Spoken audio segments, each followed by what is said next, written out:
Magandang araw, Malacanang Press Corps. Panagutin at i-blacklist ang mga palpak na contractors. Yan ang naging utos ni Pangulong Ferdinand R. Marcos Jr. sa DPWH kahapon. Ilang araw matapos isa publiko ang ilang mga contractors na may kinalaman sa ilang flood control projects sa bansa. Sa kanyang isinagawang inspection sa ilang flood control projects sa Iloilo City, nakita ng Pangulo ang mga delayed at questionabling proyekto lalo na pang nagpalala ng pagbaha sa lungsod. Ayon sa Pangulo, bilyong-bilyon ang ginastos para sa mga flood control projects na sana'y nakakatulong na maibsan ang pinsalang dulot ng bagyo at habagat. Ngunit ilang taon na ang lumipas at paulit-ulit pa rin ang dinaranas ng taumbayan. Binigyan diin ni Pangulong Marcos Jr. na hindi pwede na tapos lang sa papel ang mga flood control projects na kung maitayo man ay sira din agad at wala nang silbi. Hindi rin pwedeng mababang klase ang mga proyekto para sa taumbayan. Dagdag pa ng Pangulo, simula pa lamang ito sa pag-uusig ng pamahalaan sa mga kontratista sa likod ng mga flood control projects na ito. Ayon kay Pangulong Marcos Jr., dapat na may managot sa ganitong uri ng kapabayaan, katiwalian at panluloko at tiyakin na mananagot sa batas ang lahat ng may sala. Nakakadismaya at nakapagtataka kung bakit napupunta sa mga pabayang contractors ang mga ganitong proyekto.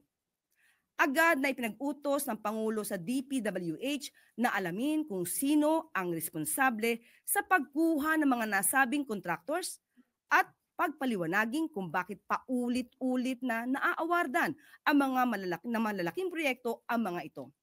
Muli, ayon sa Pangulo, panagutin at i-blacklist ang mga ito. Kasabay nito, muling inanyayahan ng Pangulo ang taumbayan na samahan ang pamahalaan sa laban kontra korupsyon at pagbaha. I-report ang anumang anomalya sa sumbong sa pangulo.ph. Patunay lamang ang mga hakbang na ito na hindi aatras ang administrasyon sa laban kontra korupsyon upang masiguro ang maayos na pamumuhay ng mga Pilipino sa ilalim ng bagong Pilipinas.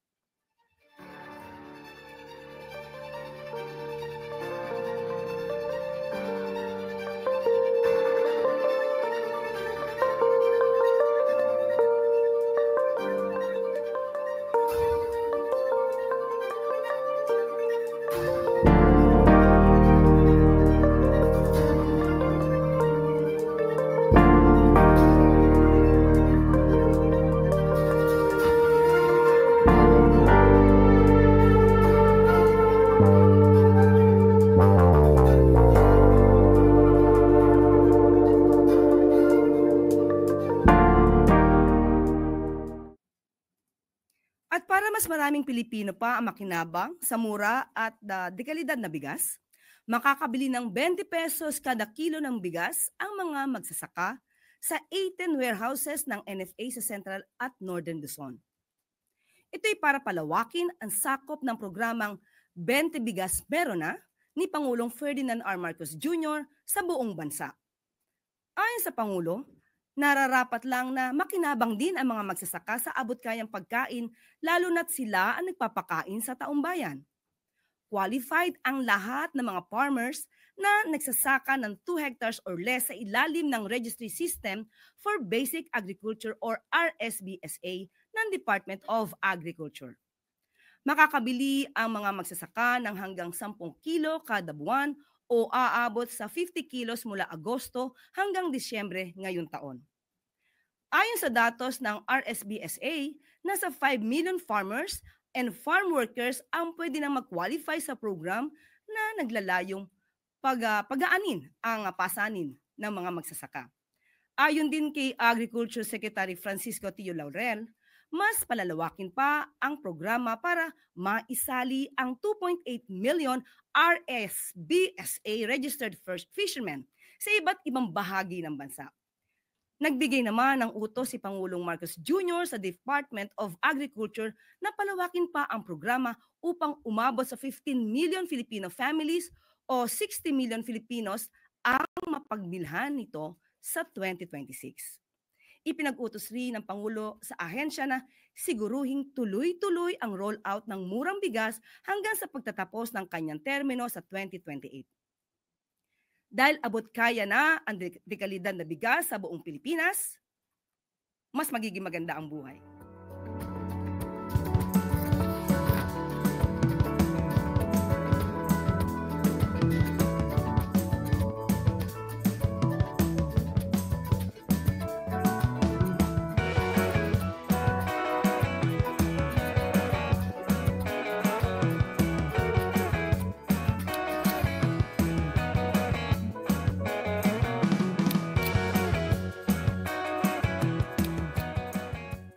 At maaari na po akong tumanggap na inyong mga katanungan.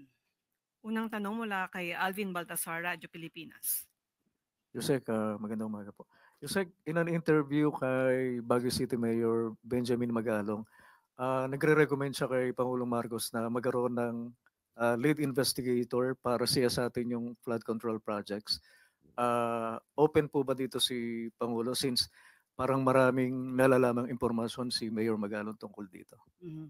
Okay po, unang-una po na ibigay na po ng ating mahal na Pangulo ang mekanismo o sistema kung paano ito maiimbestigahan. At nagbigay na nga rin po siya ng direktiba sa regional project monitoring committees. At kung ano man po ay maitutulong ni Mayor Magalong, mas maganda po na ito'y mailahad niya sa Pangulo. At hindi naman po siguro kinakailangan pang magkaroon ng isang magli-lead sa probe dahil nga may mekanismo na po at sistema na ibinigay ang ating Pangulo. Kung ano man po ang meron siya, kung ito po ay kumpleto, maaari niya po ito maisumiti agad-agad sa ating Pangulo para yung sinasabi po nilang 67 congressmen at mukhang sila ay identified na ni Mayor Magalong. Hindi pa po ba mas magandang maibigay na niya ang report na ito sa ating Pangulo? At kung kinakailangan maidemanda o makasuhan, nang may sapat na ebidensya, agad-agad natin po itong dapat gawin. At nakita po nga din po natin at napanood ang kanyang mga interviews, mas maganda rin po sana at nababanggit siya ang tungkol sa rock netting at sa cat's eye, ay mas maganda rin po na kung meron po siyang alam dito, maidemanda na agad. Dahil mukhang, sabi niya po ni Mr. Alvin, mukhang marami na po siyang nalalaman. So mas maganda po ito ay detalyado. Hindi po pwede muli na tayo ay magturo lamang. Sunod na tanong mula kay Maricel Halili, TV5. Magandang umaga po, Yusek. Yusek, may we have your statement tungkol po dun sa lumabas na survey ng Okta Research wherein tumaas daw yung self-rated poverty nitong July. Tumaas siya sa 45%, mas mataas kumpara sa 42% noon pong Abril. Saan po natin to pwedeng i-attribute? Okay, unang-una, hindi naman po talaga maisasantabi ang realidad na hindi naman lahat ng Pilipino ngayon ay saganang-sagana. Kaya nga po tuloy-tuloy pa rin ang programa ng Pangulo patungkol po sa walang gutom program ng DSWD at nandiyan na rin po ang pagbibigay natin ng mga 50% mga discounts, 50% discounts sa pamasahe sa mga estudyante at sa mga senior citizens. At nandiyan na rin po ang pagbibigay natin ng murang presyo para sa bigas para mas marami pong mga Pilipino ang makabili at makayanan, no, ang pagbili ng kanilang mga pagkain. Pati po ang school feeding program ng DepEd ay nandiyan po. Tuloy-tuloy po ito. At hindi po ito titigilan hanggat sa mas maramdaman po ng mas marami pang Pilipino ang kanilang pag-angat sa buhay. Pero Yusek, sa dami po nitong mga programang ito, saan po kaya nagkukulang? Bakit hindi pa rin po nararamdaman ng iba? Kasi kailan lamang po din natin sinimulan ang murang presyo ng bigas at sabi nga po, nung nakaraang buwan, nag-report po ang DSWD, ang sinasabi po natin na pag-angat kaunti ng buhay ng ibang mga Pilipino ay nararamdaman because of the walang gutom program. So ito ay patuloy pa rin natin gagawin para mas maramdaman pa po na mas nakakarami. Panghuli na lang po, Yusek, tungkol po sa ibang survey, yung sa WR numero. Lumabas po kasi dun sa survey na yon na sa 2028, frontrunner pa rin po sa pagkapangulo si VP Sara. And kapag tiningnan po natin yung mga nasa top mukhang wala pong kaalyado si PBBM dun sa mga frontrunners. Ano po yung take ninyo dito, ma'am? Ibig sabihin niyan po ay ang Pangulo po ay concentrated sa kanyang pagtatrabaho para maibigay ang nararapat sa taong bayan. Hindi pa po namumulitika ang Pangulo. Hindi po namumulitika ang Pangulo. At siguro ang eleksyon 2028 pa po yan, saka na natin pag-usapan. Pagtuunan po natin at pinagtutuunan ng Pangulo ang pagtatrabaho para sa taong bayan. Sunod na tanong mula kay Eden Santos, Net 25.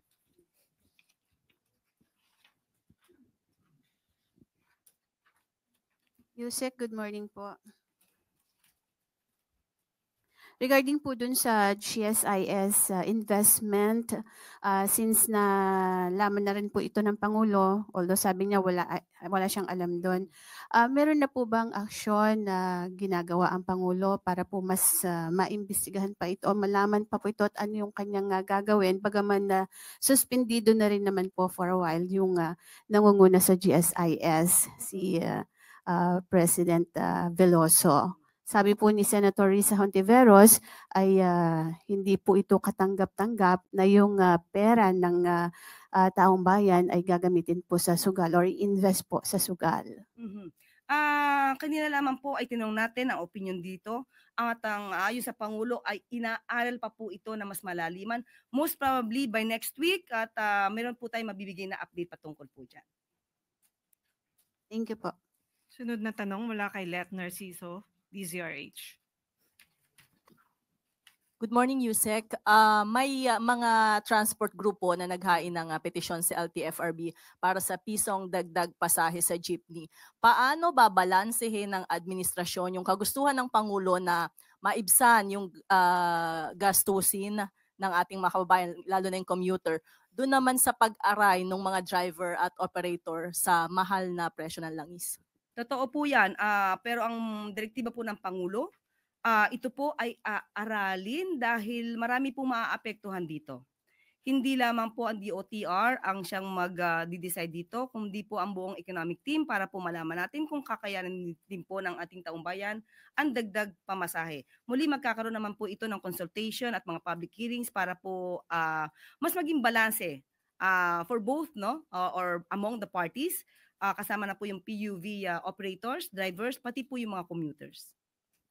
Dahil hindi pa po ubra yung pagbibigay ng fuel subsidy, anong pwedeng i-bargain ng pamahalaan dito sa mga driver at operator para mapigilan itong pagtaas ng pasahe sa jeepney? Sa ngayon po, ibabato natin ang katanungan na yan sa KSEC Vince ng DOTR para po mas detalyado po kung ano pang maaari nating maibigay sa ating mga operators po, PUV operators and drivers. Thank you po.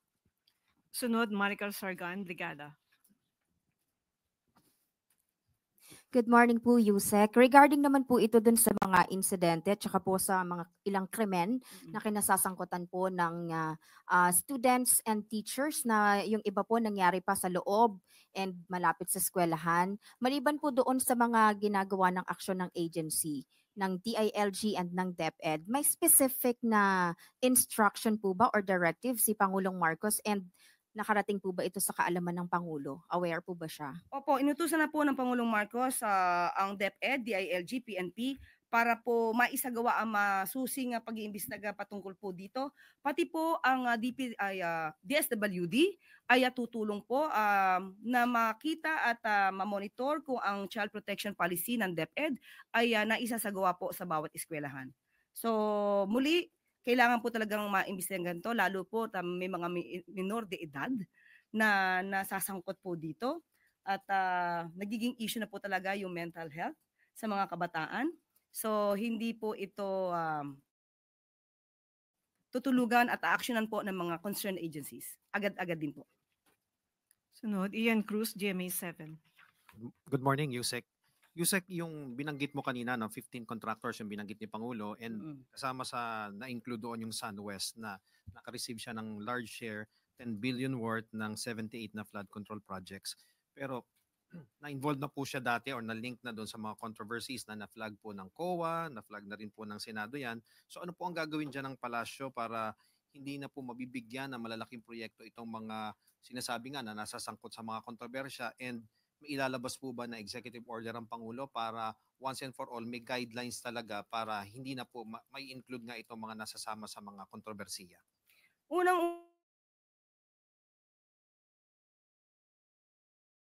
Una po, kung sila naman po talaga ay missions in the contract, dapat yon na matupad. Iba po ang issue ng mga maanumalyang proyekto kung sila man ay nasasangkot sa ganito. Dahil yung mga maanumalyang proyekto ay ito po ay paiimbestigahan. Hindi po ibig sabihin na nabigyan sila ng bagong kontrata, hindi na po sila maaari managot sa mga dating naging kontrata na nasasabing maanumalya. Pero ngayon, kung may kontrata sila at dapat tapusin to under the terms and conditions na nakasaad sa kontrata. So doon ma'am sa SunWest, anong take ng palasyo diyan? Kasi nga na-involved na sila dati and ngayon nakakuha na naman ng malaking mga proyekto. Hindi lang SunWest, sa lahat ng contractors. Dapat makita lahat, busisiin lahat ang detalye kung ano yung mga projects, ghost projects na kinakasangkutan ng ibang mga contractors dito. Lahat ng may mga anomalya, i-report na rin po sa Pangulo. At yan po ay kakasuhan. Katulad ng sinabi natin, pananagutin at iba-blacklist. Pero lahat ng kontrata na ngayon na sila ay kasama at sila ay party, they have to do their obligations based on the contract. Yusek, last na lang po. Doon sa sumbong sa Pangulo.ph, kumusta po? Marami na po ba nagre-report? At ano po ang mga common na nire-report po ng mga taong bayan mula po Luzon, Visayas, Mindanao? Yes, meron po tayong report dito. Pero as of now, wala po akong detalye. Nabigay lang po sa atin. Ito po. Meron po tayong update.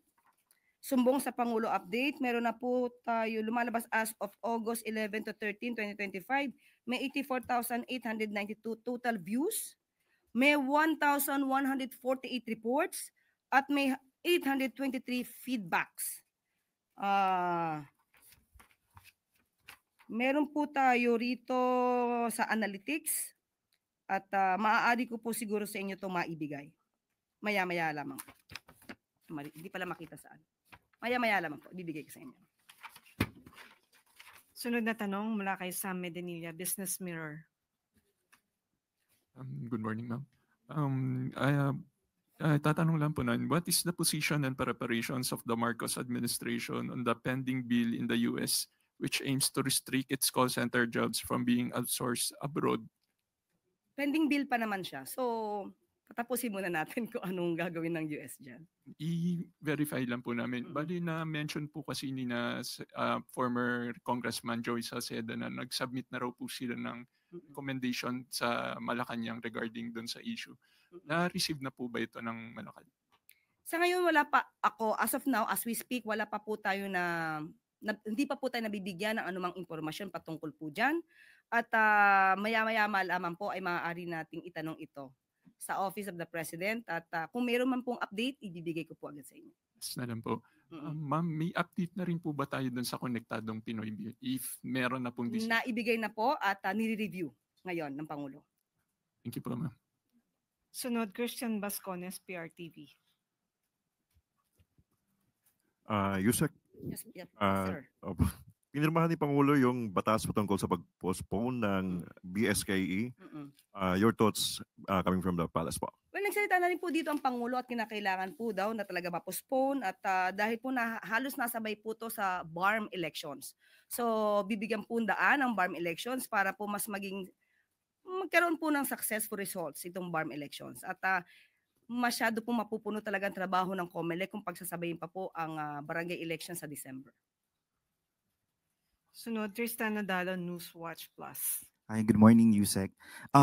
Just days after magkaroon ng collision between two China vessels, yesterday po nagsagawa din ng Maritime Domain Awareness Flight yung Coast Guard, wherein they reported na nagsagawa po ng dangerous maneuvering yung isang China fighter jet against Philippine Coast Guard aircraft. And nakakita rin po sila ng 2 US Navy warships in Zambales din based on their monitoring. So nakarating na po ba ito sa Pangulo? How concerning yung panibagong insidente ng dangerous maneuvering, this time naman sa airspace? Okay, muli nakausap natin si Commodore Tariela at sinabi nga niya yung presensya nga daw din po ng US Navy ships sa ating lugar, located approximately 102 nautical miles from Zambales. Ito naman daw po ay in accordance with the international law. Kung ano man po ang mangyayari dito, ang sabi nga din ng Pangulo, ang administrasyon, ang gobyerno, ay hindi nagpo-provoke ng anuman, dumidepensa lamang tayo at pinapatuloy lamang ang pagprotekta at paglaban para sa ating teritoryo at sovereign rights. As follow-up lang po, yung China state media na Global Times, ang sabi po nila, following the incident sa Scarborough Shoal, is behind these actions lie the Marcos administration's attempts to divert domestic tensions and pursue political self-interest.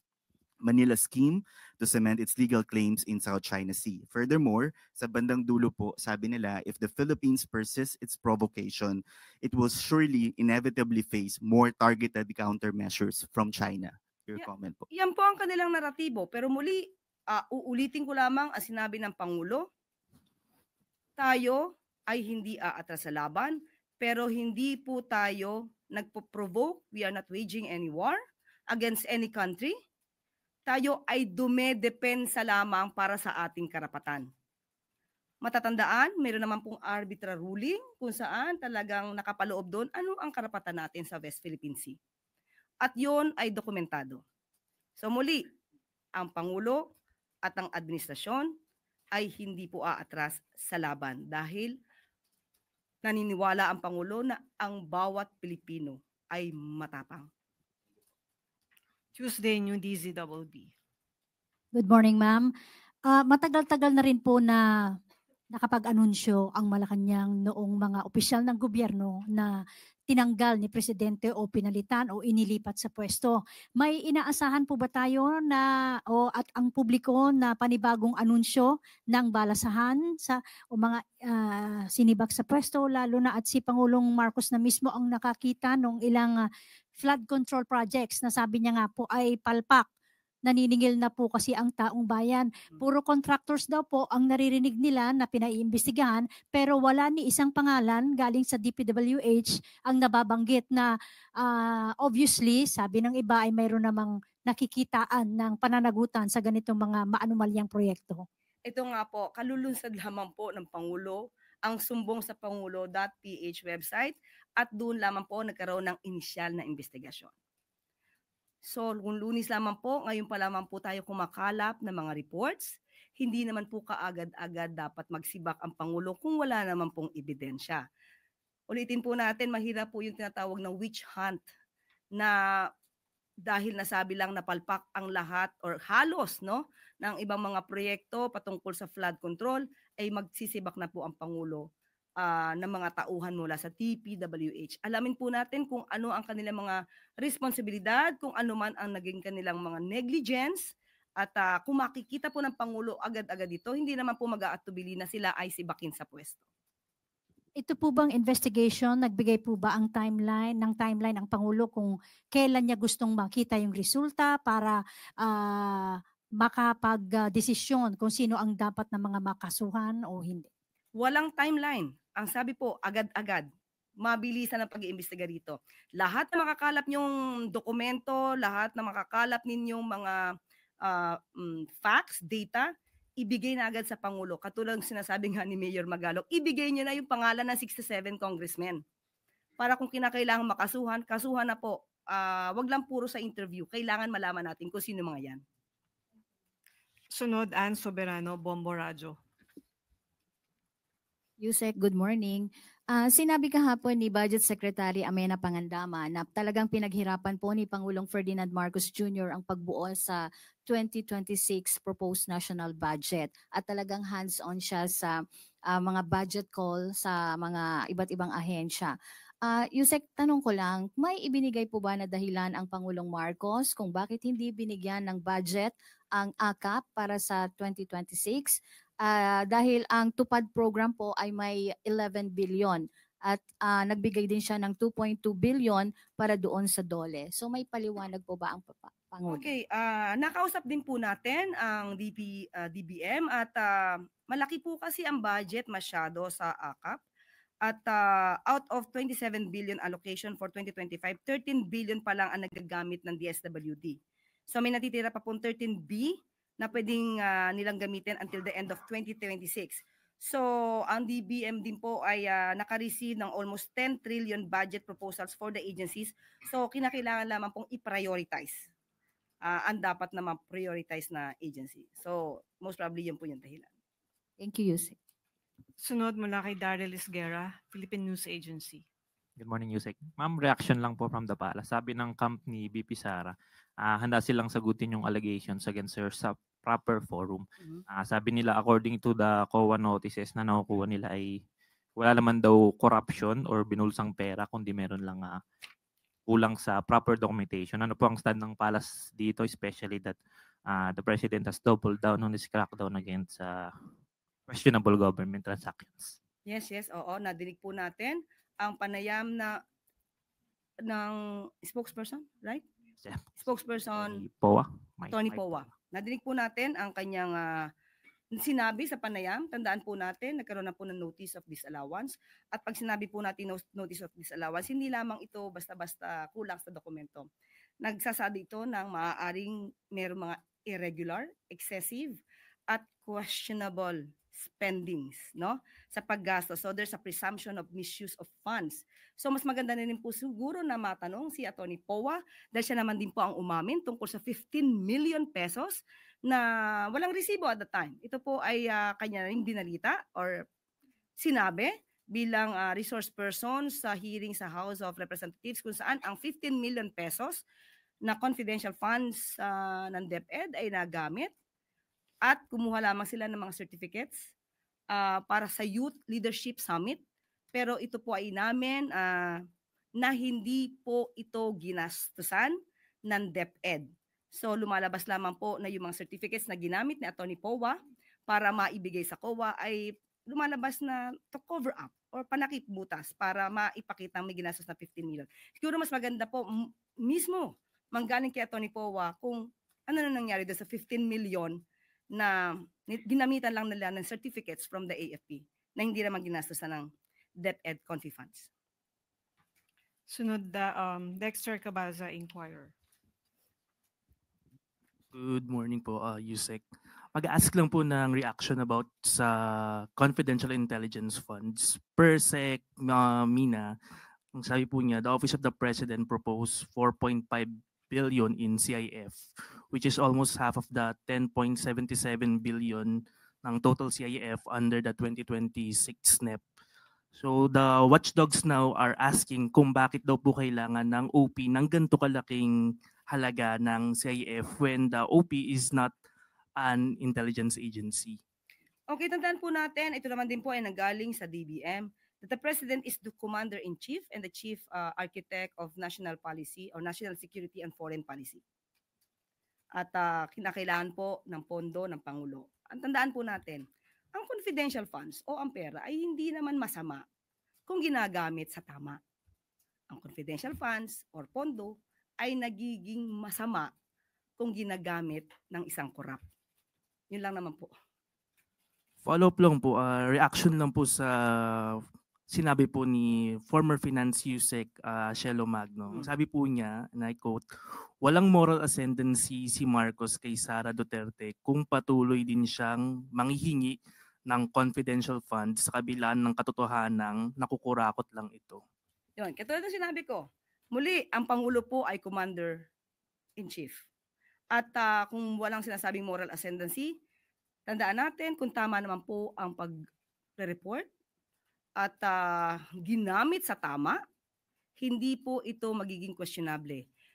Nagkakaroon lang naman po ng comparison dahil kung hindi ma-report ng tama at gumagamit ng mga certificate o iba-ibang mga resibo para lang sabihin na gamit ang confidential funds. Yun ang difference. Sunod mula kay Joe Reyes, Malaya Business Insight. Good morning, ma'am. Ma'am, hingi lang po sana kami kung may directive na si Presidente dun sa looming banana crisis daw na sinasabi ni Senator Marcos. Kasi daw bumababa daw yung production tsaka yung market share ng Pilipinas lalo na doon sa mga bansang Japan, China. Thank you. Opo, nagkaroon na rin po ng direktiba ang Pangulo patungkol po dito at humingi na rin po ang Department of Agriculture ng pondo para po sa pest and diseases para sa banana farmers. At nagkakaroon din po ngayon working on the issue on tariff sa bansang Japan kasi medyo malaki po ang tariff na naipataw. Kapag summer, ito po ang nasabi sa atin is 8%, pero pagka winter ay 18%. Pero ngayon po ay pinapalakas pa rin po ang production ng banana cardaba for exports to Australia, US, Middle East, and other potential markets. At pinapalakas na rin po ang pag-export ng steam and frozen bananas maliban pa po sa banana chips. So, sa ngayon po, ang mga detalye na to ay maaari nyo rin pong makuha mula kay DA Secretary Tio Laurel. Isang tanong mula kay Eden Santos, Net25.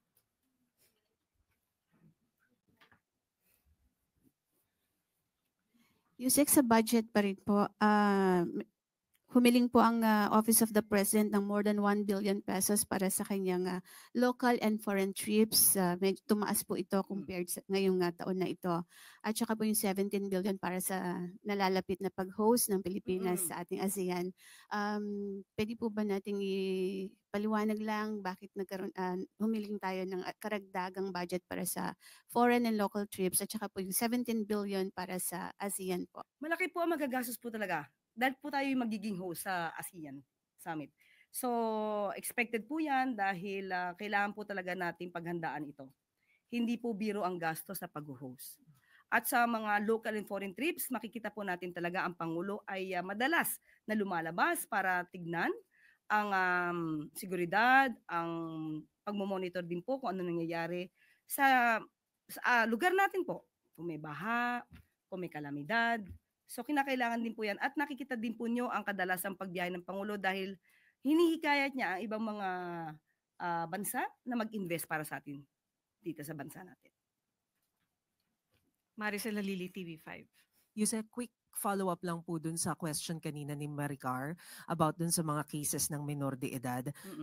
What does the Palace think about the proposal na ibaba sa 10 years old yung sa Juvenile Delinquency Act?